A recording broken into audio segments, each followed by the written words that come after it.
Bonjour, bonsoir, bienvenue dans la vidéo du dimanche. Aujourd'hui, je vais revenir sur l'affaire Liana et ce que l'on sait, ce que l'on peut savoir pour le moment, au moment où j'enregistre la vidéo. C'est une affaire qui montre encore les limites de notre justice.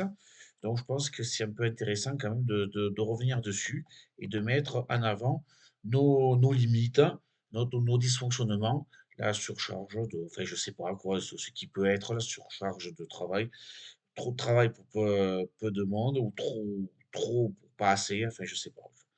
Alors, c'est un article que j'ai trouvé sur internet, c'est de l'internaute, qui résume bien l'affaire tout au moins pour ce que l'on sait pour le moment. Une marche blanche en hommage à la jeune Liana, dont le corps a été retrouvé, se déroule ce dimanche, là, à Florence, dans le Gers. Les parents de la collégienne devraient être présents. Alors, l'essentiel. Le corps découvert jeudi dans un silo agricole est bien celui de la jeune Liana, 11 ans, portée disparue depuis le 29 mai dernier.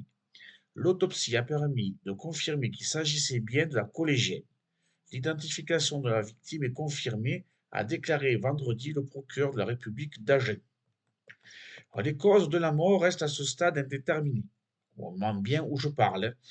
Les médecins légistes, en l'état de leur investigation, ne sont pas aujourd'hui en mesure d'indiquer quelles sont les causes de la mort. Dès lors, des examens et expertises complémentaires ont été ordonnés et vont être diligentés, a précisé le procureur de la République d'Agen. Jérôme Barilla reste le principal suspect dans l'affaire Liana. L'homme de 41 ans connaît bien le site agricole où le corps a été retrouvé puisqu'il y a travaillé par le passé. Le profil de l'individu est au centre de cette enquête puisque plusieurs plaintes pour viol sur mineur ont été déposées contre lui. Deux plaintes, hein, pas des, qu'on a laissé des mains courantes, deux plaintes. Deux procédures datent de 2022 et 2025, soit bien avant l'affaire Liana, et plusieurs nouvelles plaintes ont été récemment déposées. Les témoignages contre Jérôme Barella se multiplient. Une marche blanche est organisée ce dimanche 7 juin à Florence, dans le Gers, la ville d'origine de la jeune Liana. Elle aura lieu cet après-midi à partir de 15 heures. Les parents de la collégienne ont annoncé, via leur avocat, qu'ils seront présents à cet hommage pour leur fille. Au total, 5000 personnes sont attendues par la municipalité de Florence. Voilà ce qu'on peut savoir. Euh,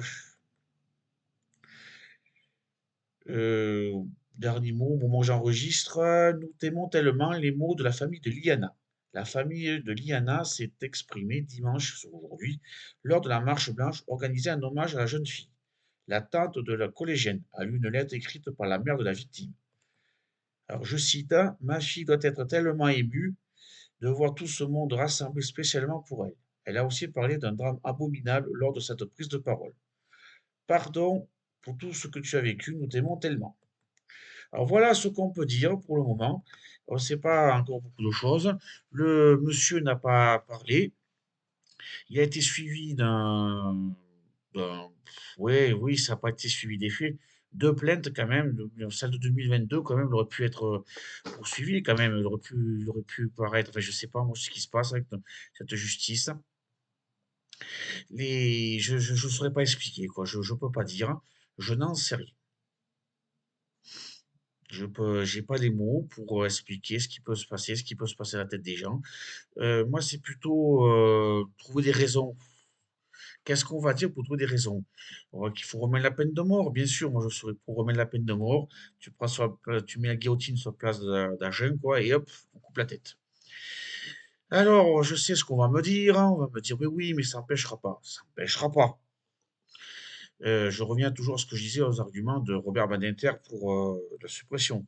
Sinon, il n'y aurait pas de guerre, il n'y aurait pas des gens qui braqueraient, il n'y aurait rien du tout, quoi, hein. On n'a qu'à voir ce qui se passe en Ukraine, on n'a qu'à voir ce qui se passe en Iran. Il n'y aurait pas de gens pour se battre, pour lancer des missiles, pour... Bon, oui, bien sûr, mais ça limiterait encore plus le problème. Et si tout au moins on pouvait laisser, pas simplement les tueurs en série, hein, les LR et autres consorts, quoi. Tous ces gens aussi, quoi. Ça illustre les limites de notre société que nous vivons actuellement. Donc je n'en sais rien, je ne saurais pas quoi dire, je peux pas, au vu de ce qu'on sait, on ne sait pas grand-chose. Qu'est-ce qu'on peut bien penser? Bon,